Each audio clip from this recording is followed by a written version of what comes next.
Hola, hola, muy buenas tardes. Mi nombre es Katia Granda Román, estudiante de la prestigiosa Universidad Nacional de Loja.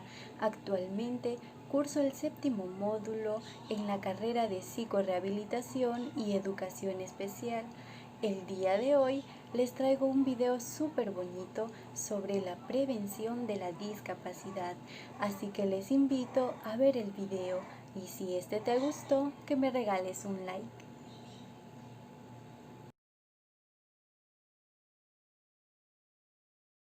La salud y también la protección específica.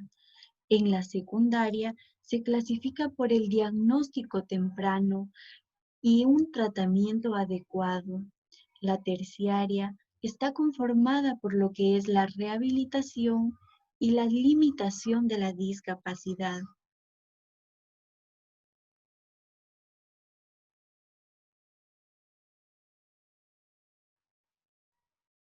En la prevención primaria, en esta categoría de prevención comprende las intervenciones diseñadas para evitar la presentación de enfermedades o traumatismos responsables de la mala salud o la discapacidad.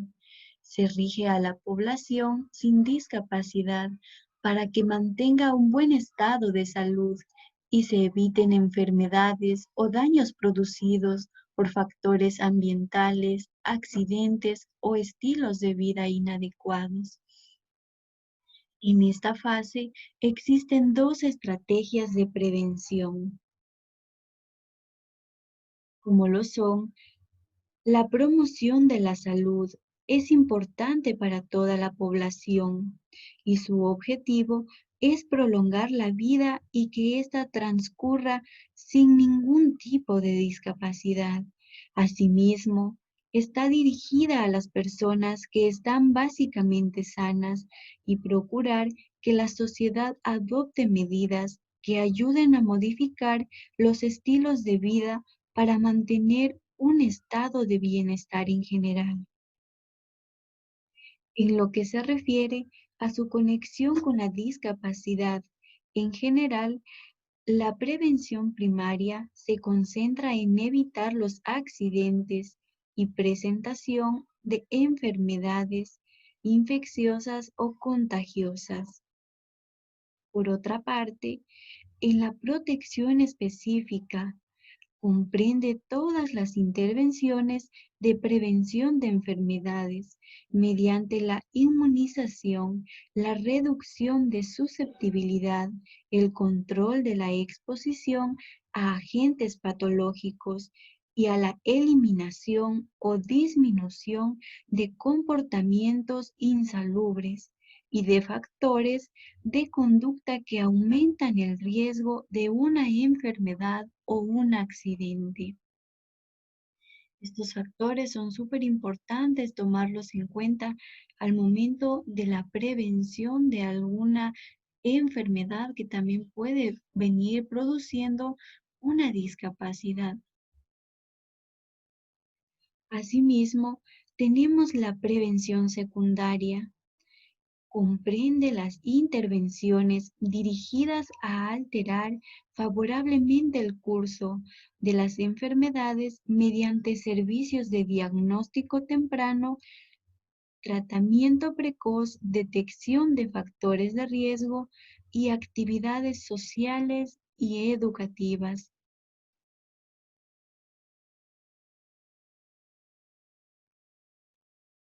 Asimismo, esta se enfoca en la población para ayudarles a las personas específicamente con riesgo o daños en las discapacidades.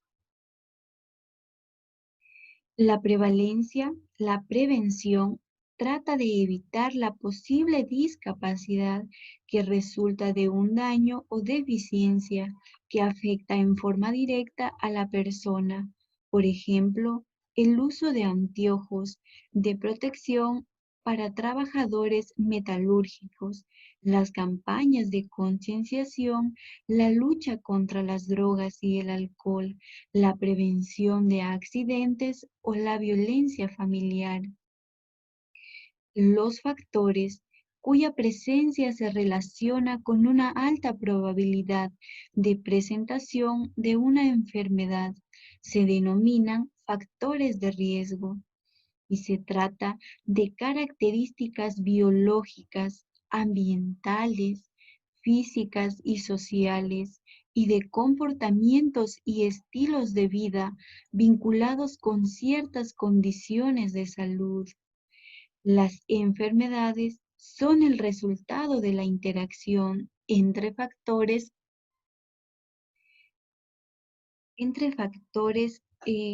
como los que les voy a describir a continuación, que son muy fundamentales tener en cuenta a la hora de realizar acciones de prevención.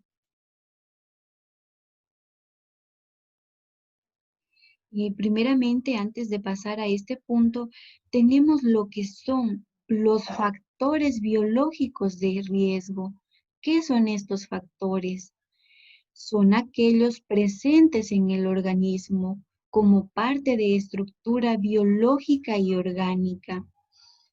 Entre uno de ellos, de los más importantes, es la herencia, que impone siempre características biológicas básicas que pueden causar la presencia de ciertas enfermedades y juega una función importante en la susceptibilidad a ciertos desórdenes mentales, enfermedades crónicas como la diabetes, algunos cánceres, enfermedades cardíacas y pulmonares, y los ampliamente conocidos como enfermedades hereditarias.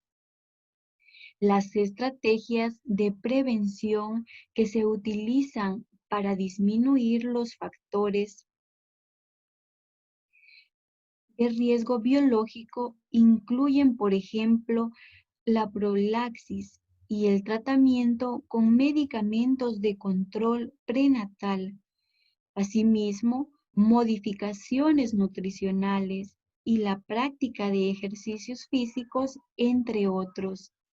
Por lo tanto, se enfoca básicamente en los adolescentes y adultos jóvenes, futuros padres y madres, y en las personas adultos mayores como un grupo más susceptible de adquirir una discapacidad.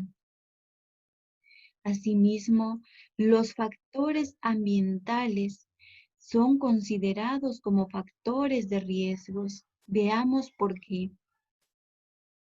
Estos son factores sociales y físicos externos a la persona, sobre los cuales tienen pocas posibilidades de influencia o modificación. Estos factores sociales se relacionan con aspectos económicos y están muy ligados a los estilos de vida y por lo tanto con la cultura. Por ello se prefiere denominar los factores socioeconómicos también. La estructura sociopolítica de un país define la existencia de sus factores como determinantes de la presentación de enfermedades y discapacidades vinculadas a ellas. Así, el nivel de ingreso, la vivienda, la escolaridad, y las condiciones de empleo y las situaciones de los derechos humanos son responsables en gran medida del estado de salud de las poblaciones. Por muchas razones más, las personas pobres están más expuestas a la acción de estos factores, a los que se agregan a la carencia de servicios médicos, la falta de medidas de prevención, el aumento de estrés y la ausencia sobre todo de información. Este último factor es súper importante, ya que al haber la ausencia de información en la comunidad en general, estarán desinformados y al momento de que se presente algún problema al cual ellos quieran darle solución, no van a tener esta información, dónde acudir, cómo prevenir, qué hacer en una situación de riesgo.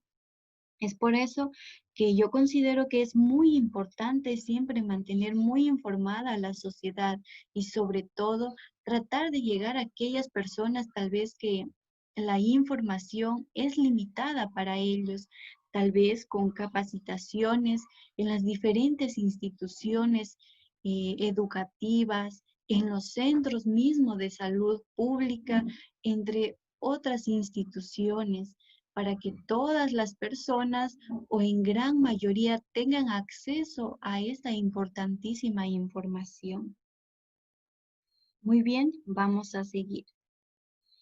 También existen factores de riesgo del comportamiento y los estilos de vida.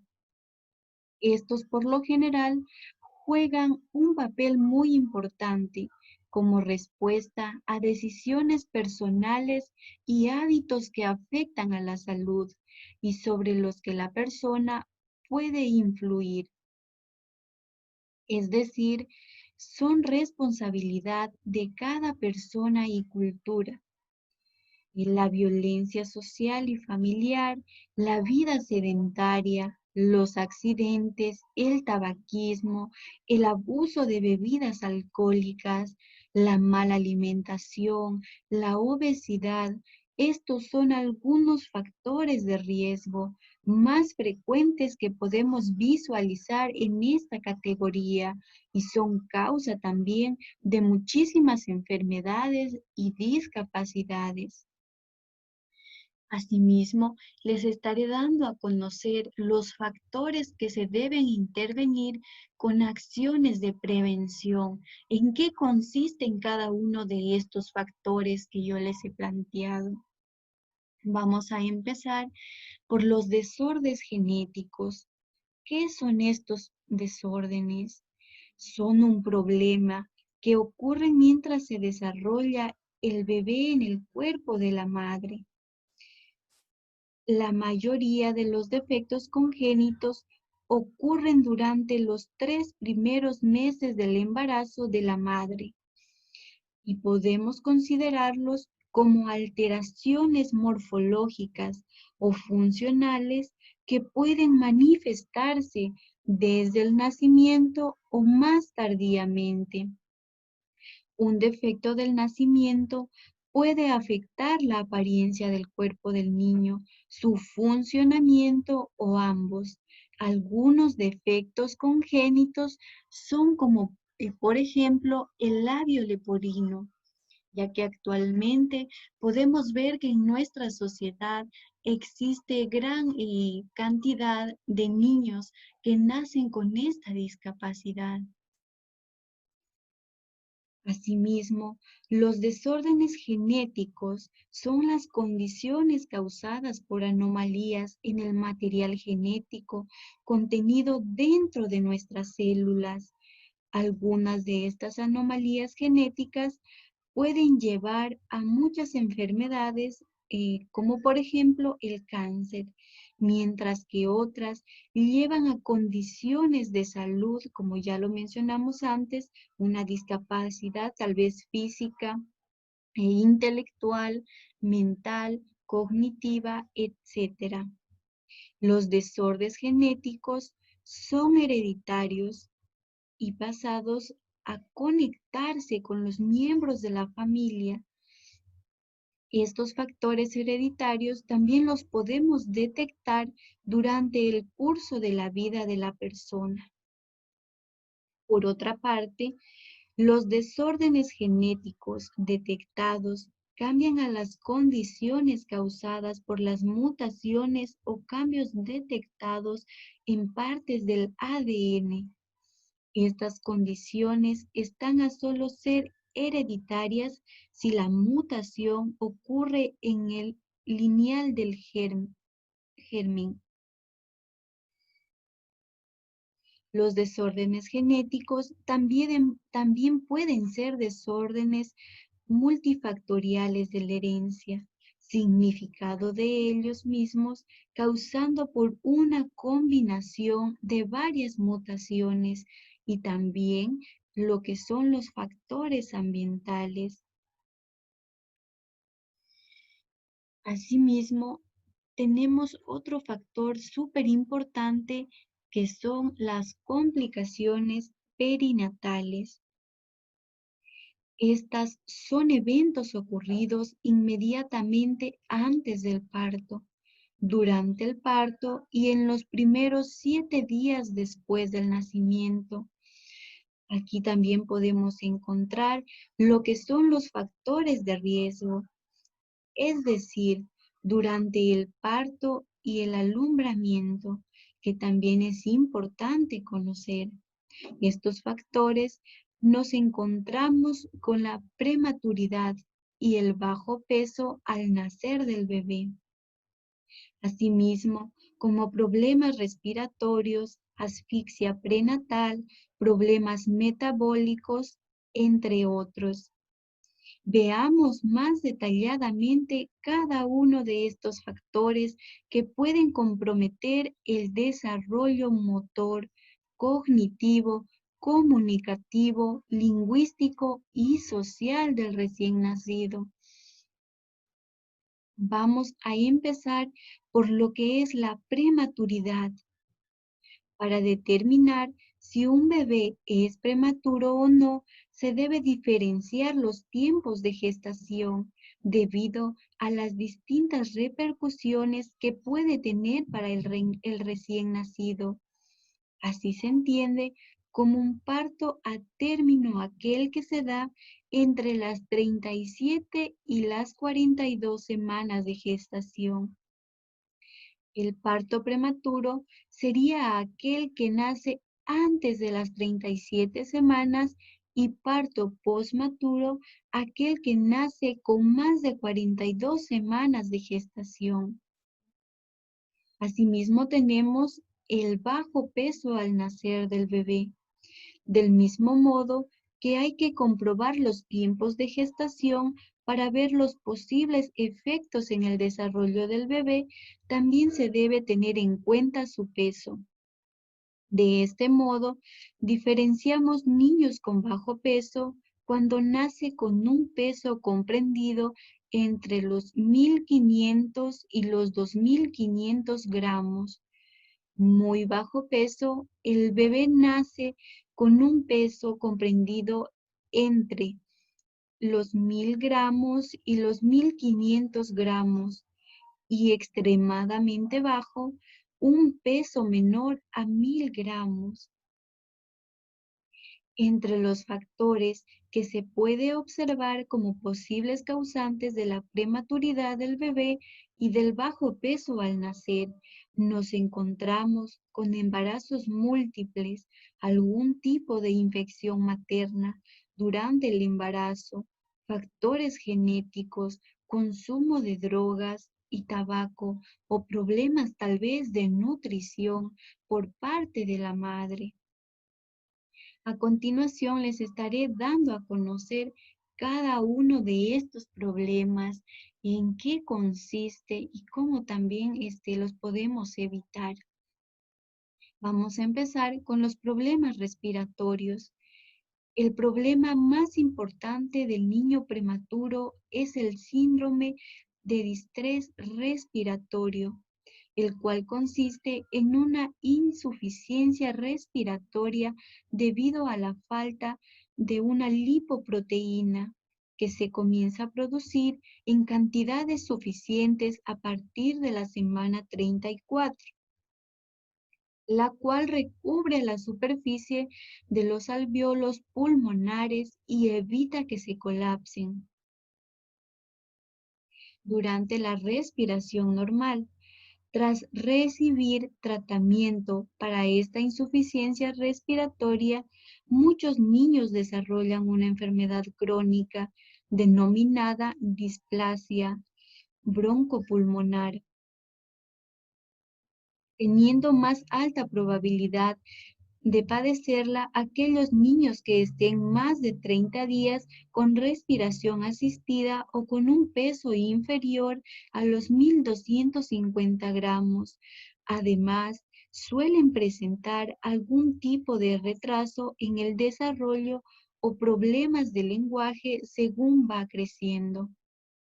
Por otro lado, los bebés prematuros también pueden sufrir apneas, un patrón respiratorio irregular que se caracteriza por pausas prolongadas debido a que el sistema nervioso central aún está inmaduro o presenta algún tipo de daño. Miren qué importante nosotros conocer sobre estos temas. Asimismo, tenemos la asfixia perinatal, que es la debida o una disminución de la calidad de oxígeno que se produce y se envía al flujo sanguíneo cerebral del bebé. Se evidencia dando una puntuación baja en el test de Apgar, mostrando el bebé cierta irritabilidad, respuestas exageradas o pérdida de sensibilidad y tono muscular bajo. También pueden aparecer convulsiones persistentes y graves e incluso el coma. Las causas también son variables, entre las que se debe mencionar los problemas con la placenta o el cordón umbilical, cuando se presenta un parto difícil o un bebé demasiado grande. Aquellos niños con un problema de este tipo pueden presentar desde cierta hipotonía y general hasta retraso evolutivo y parálisis cerebral. Asimismo, en los problemas metabólicos son los niños que presentan un bajo peso al nacer o prematuridad, aquellos que son más susceptibles a padecer problemas de este tipo. Las deficiencias pueden darse en productos esenciales para el metabolismo cerebral, como la glucosa o la insuficiencia de minerales como el calcio, el potasio, el sodio, el fósforo, hierro y magnesio. No obstante, existen programas de screening para detectar estas posibles alteraciones metabólicas como la prueba del talón. Vamos a pasar al siguiente factor, como lo son las enfermedades agudas y crónicas. Aquí para comprender un poco más el enunciado les he puesto un ejemplo. En el caso de que una madre se haya puesto una inyección contra la rubiola, por ejemplo, y esta queda embarazada a la semana. Esta podría ocasionar que la madre le pueda tal vez interrumpir el desarrollo evolutivo normal del niño y su pequeño podrá nacer tal vez con una discapacidad auditiva o sordera.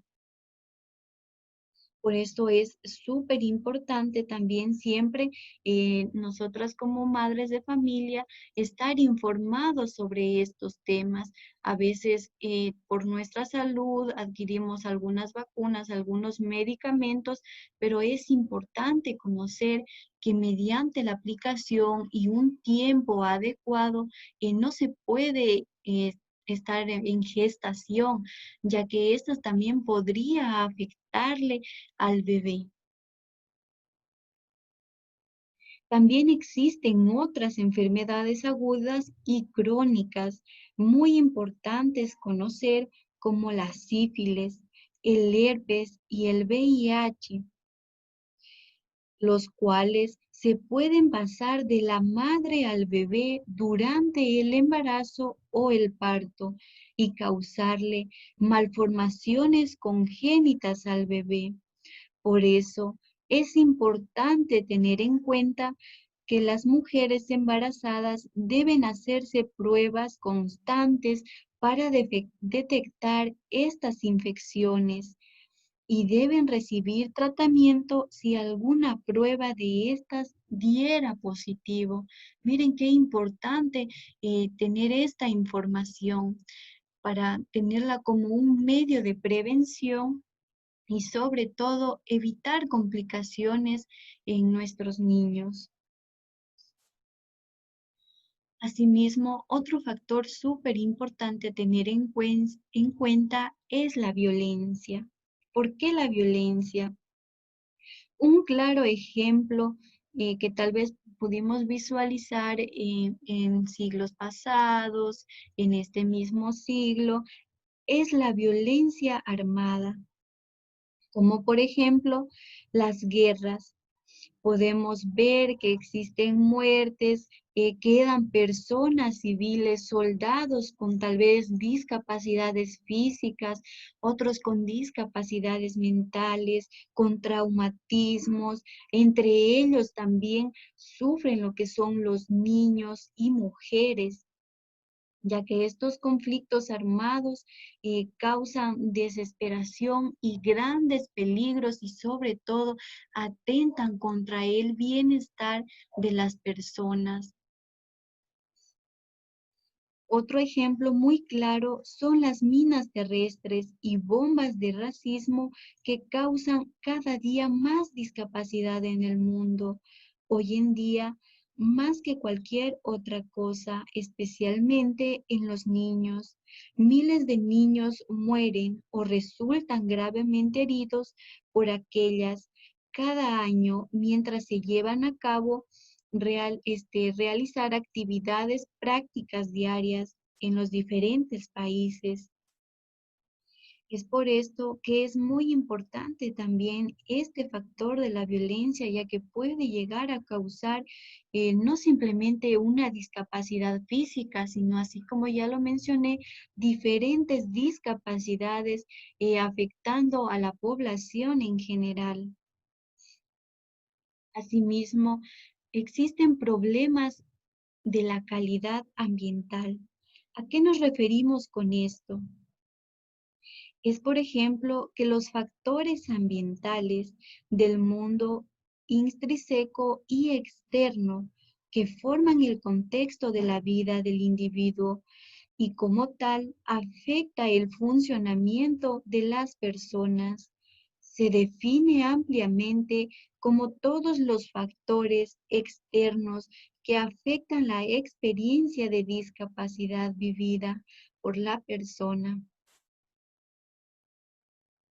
tales como dispositivos de ayuda, apoyo familiar, actitudes de otras personas, el sistema de salud o el diseño de lugares para sociabilizar en la comunidad.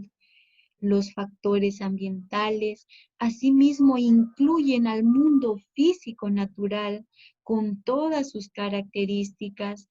A la vez, este mundo físico creado por el hombre, desde ciudades hasta artefactos manuales, y las demás personas con sus actitudes, distintos ambientes pueden dar efectos a distintas cosas en el individuo y de lo cual esto dependerá una actitud positiva o negativa.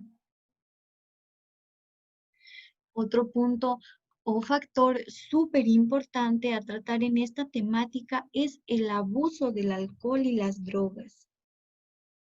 El alcohol atraviesa libremente la placenta de la madre y tiene una elevada toxicidad para el feto, sobre todo durante las primeras 12 semanas de gestación y puede ser una de las causas prevenibles en el retraso mental. Miren qué importante esto. Es por eso recomendable que todas las madrecitas que estén en gestación eviten estos actos de tal vez consumir o abusar del alcohol, ya que si nosotros realizamos esto, tal vez le podríamos estar perjudicando a nuestro niño de una forma muy agravante. Por eso tomar conciencia en estas actividades. Asimismo, el uso de las drogas y el exceso del alcohol, como ya lo habíamos mencionado, es más prevalente en personas con discapacidades que en la población en general. Esto incluye problemas relacionados con el abuso de medicamentos recetados, al igual que drogas ilegales. En la población general, el alcoholismo afecta a un 10%, mientras que la drogadicción a un 5% de la población en general. Las personas con cualquier tipo de discapacidad padecen o presentan muchas de las veces problemas con drogas con una tasa entre 2 y 4 veces más alta que la población en general. Esto puede suscitarse tal vez por lo cual su discapacidad le lleva a una depresión, a una ansiedad, y es por esto tal vez que la persona va a recurrir tal vez al alcohol, a las drogas, entre diferentes otros factores dañinos para su organismo. Asimismo, la tasa de prevalencia de uso de drogas se aproxima o excede a un 50% más en personas con lesiones cerebrales traumáticas, lesiones de la médula espinal, y enfermedades mentales. En cambio, los trastornos como la sordera, artritis y esclerosis múltiple han demostrado uso de drogas de una tasa al doble de la que se calcularía para la población en general. Miren, todos estos temas, es muy importante tener conocimiento sobre esto y tal vez si en nuestro medio existe una persona con cualquier tipo de discapacidad, brindarle nuestra ayuda y ayudarle tal vez a solucionar o darle acogida, que nos cuente tal vez sus problemas para nosotros poderle orientar para que él no esté cayendo y tal vez en el alcohol, en las drogas y entre otros. Asimismo, es muy importante tratar sobre los desórdenes nutricionales, ya que estos desempeñan un papel fundamental en la calidad de la descendencia. Ha sido ampliamente demostrada la relación entre el déficit de ácido fólico y las malformaciones del tubo neuronal. También está establecida la relación entre el bajo peso al nacer, fruto de una mala nutrición, y formas de discapacidad, como por ejemplo el retraso mental. La ganancia apropiada del peso durante el embarazo es un reflejo de bienestar para el feto intrauterino. El déficit de calcio o vitamina D2 puede producir el raquitismo congénito y existe una relación entre también el déficit de yodo y el retraso mental. Muchos trabajos científicos han establecido que la relación entre el bajo peso al nacer, especialmente en menores de 1.500 gramos, y la mayor incidencia con su discapacidad. Esto es fundamental conocer para la población en general, tanto como para las madres, ya que si nosotros no consumimos, por ejemplo, el ácido fólico en la primera etapa de gestación, le estaremos causando también una afectación a nuestro hijo. Es importante también que la madre siempre mantenga una nutrición adecuada y saludable para que asimismo ésta se refleje en el bienestar y desarrollo evolutivo del niño y así poder tener un hijo sumamente sano y saludable. Y asimismo tenemos las malas condiciones sanitarias de la vivienda y pobreza. Vamos a ver por qué este es un problema también para las personas con discapacidad. Es fundamental conocer que las personas con discapacidad tienen a tener un riesgo de pobreza o exclusión mucho más elevado que aquellas que no tienen una discapacidad. La pobreza se considera como una situación multidimensional que origina la desigualdad de oportunidades, el acceso a las posibilidades de ser o hacer, de ingresos, a la educación y otros indicadores de logro social. Sin embargo, el vínculo de la pobreza y la discapacidad es una situación que agrava y dificulta aún más la probabilidad de acceder a una mejor calidad de vida, bienestar y oportunidades. Es por ello que es muy importante que todos los gobiernos, que todos los estados propicien movimientos, convenciones y organizaciones de inclusión para las personas con discapacidad, tanto para que sean respetados sus derechos como para que también se les pueda incluir y prestar servicios de calidad a estas personas. Asimismo, se estima que el 15% de la población mundial padece alguna discapacidad y existe un vínculo directo entre la pobreza y discapacidad.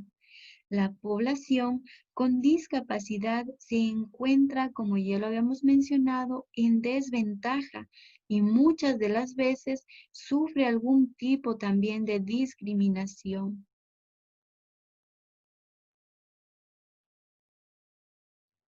Vamos a pasar a la siguiente fase, como estábamos hablándoles de los tipos de prevención en las discapacidades. Para poder prevenir, aquí hemos propuesto lo que es la detección temprana. Específicamente aquí en nuestro país de Ecuador, lo hemos tomado como referencia. Como parte del ámbito de la prevención, el Ministerio de Salud Pública ha implementado programas de screening a la población universal, realizando tamizaje metabólico neonatal, como por ejemplo, programa con el pie derecho, la huella del futuro, tamizaje auditivo, tamizaje visual y tamizaje neurodesarrollo. Asimismo, estaré compartiendo con ustedes en qué consiste cada uno de estos tamizajes. Vamos a empezar por el tamizaje metabólico neonatal.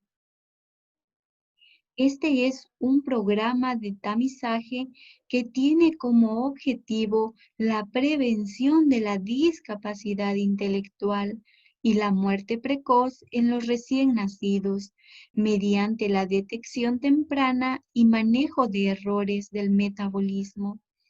Se previene la aparición de 4 enfermedades congénitas. Estas son hiperplasia suprarrenal, entre sí la discapacidad intelectual y muerte precoz. Esto es lo que podemos evitar con este tipo de tamizaje metabólico neonatal. Asimismo, el hipotiroidismo, que puede causar una discapacidad intelectual.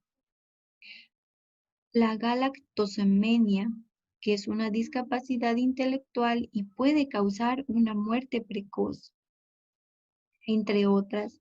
Esta prueba se realiza entre el cuarto y séptimo día después del nacimiento. Se extraen unas pocas gotas de sangre mediante un pinchazo en el talón derecho para diagnosticar enfermedades que producen discapacidad y tratarlas a tiempo. Es importante conocer que cada niño o niña que es identificado como caso positivo, recibe un tratamiento integral con atención y servicios de salud gratuitos, un seguimiento permanente de salud, así como también la cobertura de medicina de manera continua en el centro de salud más cercano a su domicilio.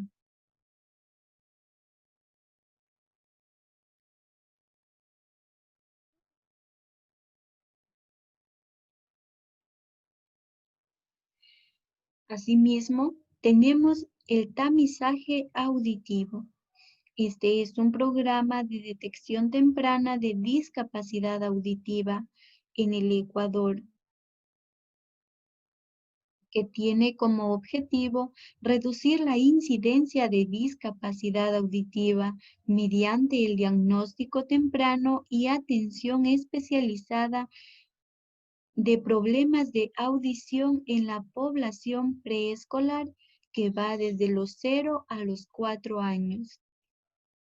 Las unidades operativas del Ministerio de Salud Pública realizan a todas las niñas y niños menores de 1 mes de edad un examen llamado emisiones atoacústicas para detectar problemas de audición. Dentro de esta fase, la sordera congénita es un aspecto importante a explorar en el recién nacido. Para nadie es un secreto que el éxito en la rehabilitación del niño sordo está en la rapidez con la que se ataca este problema mediante terapias y el mejor manejo, ya sea con auxiliares auditivos o valoración para un implante coclear. Por esta razón, en diferentes países del mundo, los programas de tamizaje auditivo neonatal son rutinarios e incluso obligatorios, y con esto se estará siempre fomentando y sobre todo previniendo algún tipo de discapacidad auditiva en el niño. El tamizaje es un método de selección, no de diagnóstico. Debe seleccionarse la metodología más segura, rápida y confiable para que el programa permita el mayor alcance posible. Es importante también un seguimiento especializado, manejo adecuado de la información, evaluar profesionalmente los resultados y contar con un control de calidad. Como todo programa, tiene alguna probabilidad de no detectar falsos negativos,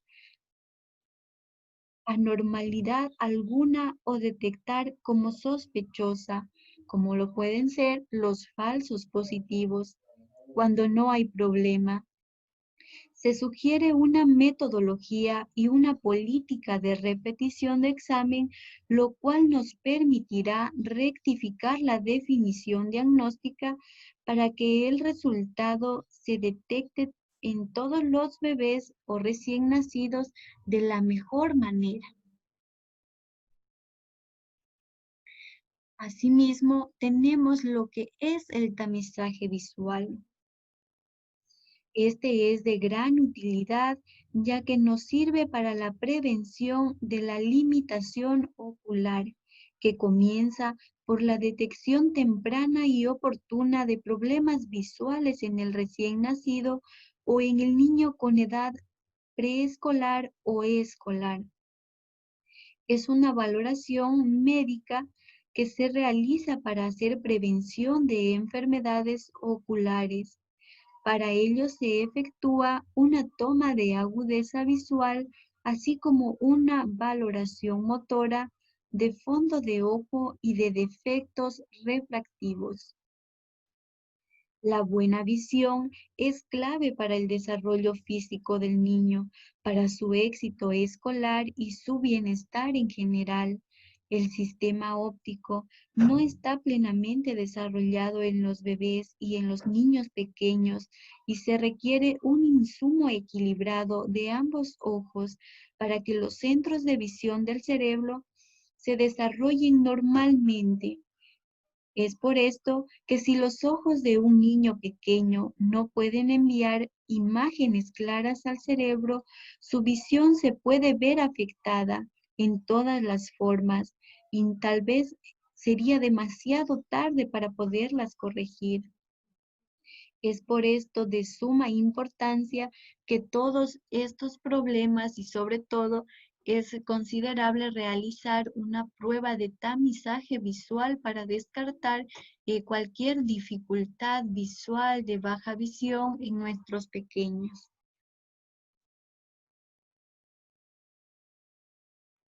Y finalmente tenemos el tamizaje del neurodesarrollo. Esta es la detección temprana de problemas en el desarrollo psicomotor en los niños y niñas de 0 a 5 años de edad para la intervención temprana y oportuna con la finalidad de mejorar la funcionalidad y la calidad de vida en niños y niñas, por ejemplo, que presentan retrasos en el neurodesarrollo. Para esto, podemos aplicar el test de Bember número 2, que es un instrumento utilizado para examinar los progresos en el desarrollo psicomotor, información recogida a través de diferentes formularios para poder detectar los casos positivos en el retraso del neurodesarrollo y de esta forma poder realizar una rehabilitación especializada de acuerdo a lo que el niño necesite. También algo más que yo considero súper importante y como acotación al tema es la importancia o la relevancia que tiene, como lo hemos venido diciendo, la intervención temprana. La intervención temprana es fundamental en los niños desde edades muy pequeñas, desde 0 hasta los 6 años y en adelante, para ayudarles a desarrollar sus capacidades, sus destrezas y estimularlos sobre todo a que ellos tengan un desarrollo adecuado, eficaz y eficiente. Finalmente, la prevención, según la Organización Mundial de la Salud, la prevención de las discapacidades deberán ser aplicadas eficientemente a través de servicios integrales, los cuales deberán estar vigentes, disponibles y al servicio para los niños, jóvenes, adultos, el adulto mayor, al presentar alguna deficiencia, pueden desarrollar algún tipo de discapacidad. Es por eso que se debe prestar todos estos servicios para la prevención y si en todo caso existiera una discapacidad, prestarse servicios para su rehabilitación y sobre todo para velar por la salud y el bienestar integral de la persona. Por otra parte, yo considero que son deberes del Estado garantizar e implementar todo tipo de programas en forma de concientización para la comunidad en general sobre estos temas de discapacidad, de sus causas, de su prevención con la finalidad de que las personas tengan en cuenta y conozcan sobre los factores de riesgo y por los cuales una persona puede adquirir una discapacidad, ya que muchas de estas discapacidades también pueden ser evitadas a tiempo. ¿A qué me refiero con esto? Por ejemplo, cuando una madre está en periodo de fecundación, deberá tomar en cuenta ciertos factores, como por ejemplo mantener una buena nutrición. Asimismo, evitar el consumo de alcohol, de drogas y de diferentes sustancias tóxicas, las cuales le pueden causar al niño que su desarrollo evolutivo no tenga un progreso y se presenten malformaciones congénitas, como por ejemplo el labio leporino. entre otras discapacidades, tanto físicas, intelectuales, mentales, que puede presentar el niño al momento de nacer. Estos son algunos factores los cuales la comunidad en general debe tener en cuenta para a la vez poder evitar estas acciones que conllevan a un gran riesgo, ya que la prevención de estas discapacidades también está en manos de todos nosotros. Así que yo les agradezco mucho por la atención prestada a este video. Asimismo, les invito a que todos me colaboren con un like si les gustó el video. Muchas gracias y nos vemos en la siguiente clase con otra temática súper importante sobre discapacidad.